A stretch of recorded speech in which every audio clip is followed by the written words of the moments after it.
मानते हैं, लेकिन गुरु की कहे को कोई नहीं मानता।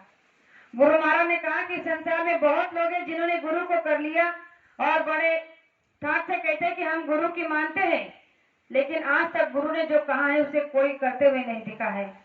तो हम आपको मानना नहीं है, उन्होंने जो कहा है उस बात को करना है। और उनका कहना यही है कि जब गुरु आदेश आपको मिला है तो उस आदेश पर चलने की कोशिश करो। लेकिन हमने अपने मन मर्जी से नियम कानून बनाकर उन आदेशों पर चलने की कोशिश की है और नाम उसे भक्ति देते हैं।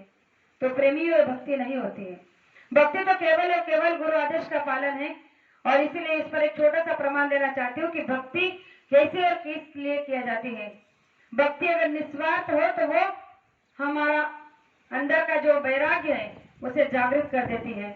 तो वैराग्य को जागृत करने के लिए मन को एकाग्र करना बहुत जरूरी होता है। और मन को एकाग्र तभी कर पाते हैं जब हम ऐसे साधना शिविर में आकर अपने आप को समय दे पाते हैं। तो एक पति पत्नी थे जिन्होंने एक पहुंचे हुए महात्मा से नाम का दान लिया था। और जब उन्होंने नाम का दान लिया तो उनके गुरुजी से उन्होंने सत्संग में एक ही बात को सुना था कि सुबह 1 घंटा, शाम को 1 घंटा नियम से ध्यान भजन करना। अगर तुमने नियम से ध्यान भजन किया और तुम्हारा ये नियम पक्का बन गया तो तुम्हारी जीवात्मा खुल जाएगी, जग जाएगी और तुम्हें अपने धाम पर जाने का, पहुंचने का रास्ता प्राप्त हो जाएगा। अब इस बात पर उन्होंने गांठ मार ली। कहा कि अगर इसी मनुष्य शरीर से रास्ता जा रहा है और उस रास्ते पर चलने का रास्ता अगर हमें मिल गया है तो करने की कोशिश करनी चाहिए। तो उन दोनों ने नियम बना लिया कि सुबह 4 बजे उठकर भजन पर, ध्यान पर बैठना ही है। इस नियम को हम तोड़ेंगे नहीं, चाहे जो हो जाए। अब दोनों पति पत्नी सुबह 4 बजे मतलब उठते ही थे और साधना में दोनों साथ बैठते थे। लेकिन इस नियम में और एक नियम था कि वो बहन आधा घंटा ज्यादा भजन करती थी, भाई आधा घंटा पहले उठ जाता था। लेकिन उस उठने के पीछे भी उनका एक रहस्य कारण था कि वो उसकी पत्नी को उठने के पहले ही उसके लिए चाय की प्याली बना कर रखता था। और इस नियम से वो दोनों लगातार चलते रहे। महीने साल बीतते गए। एक दिन ऐसा हुआ कि वो बहन जब 4 बजे उठी तो उसने देखा कि उसके पति के बिस्तर पर कोई हलचल नहीं है, वो जैसे कि वैसे सोए हैं। तो उसने उन्हें जाकर आवाज लगाई कि अरे आज 4 बज रहे, आप मुझसे पहले उठते हो, आज आप ना उठे ना मुझे उठाए, चलो जल्दी से उठ जाओ, हमारा समय हो गया है भजन करने का, मैं भजन पर बैठी हूँ, आप जल्दी से उठ जाओ। अब वो बहन इतना कहकर जब अपने पातर विधि करने के लिए गई और फ्रेश होकर जब माला लेकर बैठने लगी तो देखा कि पति के बिस्तर में फिर से कोई हलचल नहीं। तो उसे जरा शंका हुई, तो जाकर उसने देखा कि चलो इन्हें जगाकर तो देखो कि आखिर में हुआ क्या है। जैसे उसने उन्हें जगाकर देखा तो बिस्तर पर कोई हलचल नहीं थी, क्योंकि उनके पति मूर्छित अवस्था में पड़े थे। जैसे उसे देखा, उन्हें हिलाया डुलाया, उनको आवाज लगाई, लेकिन उनमें से कोई भी हलचल नहीं हुई, कोई ऐसी प्रतिक्रिया नहीं मिली। तो वो डर गई और उसने देखा कि उसके पति उस चारपाई पर मरे हुए पड़े हैं। अब जब उसने इस बात को देखा तो गहरे सदमे में पहुंच गई, रोने लगी। लेकिन रोते हुए अपने आप को संभाला, सोचने लगी कि अरे अगर मैं इन्हें जगाने की, इन्हें अगर इनके लिए रोने लगूंगी, अब ये तो मर गए हैं, होना तो जो था हो गया, होने को कोई नहीं टाल सका, विधि का विधान था, शायद यही मेरे किस्मत में लिखा था। लेकिन अगर मैं इनके लिए अभी रोते रही तो सारा घर परिवार उठ जाएगा और मेरी साधना का जो नियम है वो मेरा खंडित हो जाएगा। क्या हुआ, अगर आज ये नहीं है, वैसे भी कल से तो अकेले ही साधना करनी है, तो आज से ही क्यों ना करूं, क्योंकि मेरा जो नियम है उसे मैं तोड़ना नहीं चाहती और जो कल से करना है उसे आज से ही शुरू करती हूँ।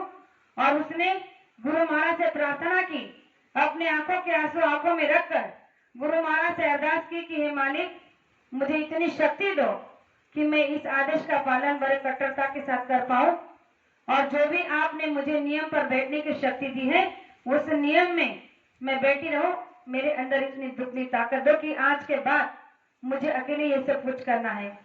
मैंने सोचा तो नहीं था कि इस तरह से मेरा जीवन अधूरा हो जाएगा, लेकिन होने को कोई नहीं टाल सकता, मैं इसमें आपको दोष नहीं देती हूँ। अगर इनका इतने ही दिन का मेरा साथ था तो कोई बात नहीं, लेकिन आप पर मेरा अटूट विश्वास है, उसे मैं टूटने नहीं दूंगी। और गुरु महाराज से अर्थात विनती कर कर अपने स्थान पर बैठकर साधना में बैठ गई। अब वो उस दिन इतने विरह में थी कि वो इस बात को भूल गई कि उसका पति मरा हुआ घर में पड़ा है। वो गुरु महाराज से इतनी रूबरू हो गई कि उनकी आंखों की धारा बंद नहीं हो रही। गुरु महाराज से लगातार शिकायतें कर रही है, विनती कर रही है, प्रार्थना कर रही है और अपने ध्यान में इतनी विलीन हो गई कि वो अपना भान, अपने अस्तित्व को भूल गई। और 1 घंटा नहीं, उस दिन उसने 2.5 घंटा भजन किया।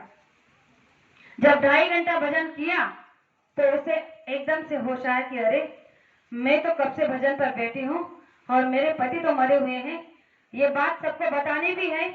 और जैसे उसने आंखें खोली तो प्रेमियों क्या कहना, जैसे उसने आंखें खोली तो देखती है कि उसके पति उसके लिए हाथ में चाय की प्याली लिए खड़े हैं।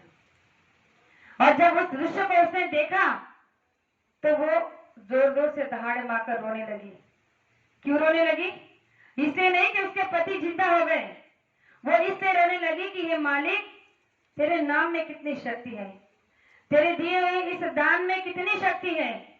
मैं केवल निष्ठा से बैठी, श्रद्धा से, विश्वास से बैठी, मेरी भक्ति को आपने डिगने नहीं दिया, मेरे अंदर कोई विश्वास को आपने डिगने नहीं दिया। और आज आपने ये साबित कर दिया कि अगर आप सच्ची भक्ति करना चाहते हो, सच्ची पतिव्रता बनना चाहते हो, तो आपको जो रास्ता मिला है इस पर चलकर देखना चाहिए। और इसके लिए आपको अपने अंदर की भक्ति को, अपने अंदर की वैराग्यता को जगाना होगा। जब तक आपके अंदर की वैराग्यता नहीं जागेगी तब तक आपकी भक्ति कभी नहीं बनेगी। प्रेमियों, गुरु महाराज ने यही सब हमको भी सिखाया है, यही सब हमको भी बताया कि आप भी इस नाम के रास्ते को पा चुके हो। इस पर चलने के लिए आपको इस कट्टरता के साथ चलना होगा। जब तक ये कट्टर नियम आप अपने जीवन में नहीं बनाओगे तब तक आप अपने लक्ष्य तक नहीं पहुंच पाओगे। चाहे फिर आप कितने भी दिन बैठे रहो, कितने भी घंटे बैठे रहो, लेकिन अगर आपने साधना सच्चे मन से, श्रद्धा से और विश्वास से नहीं की तो आपका एक भी पल खाली नहीं जाएगा।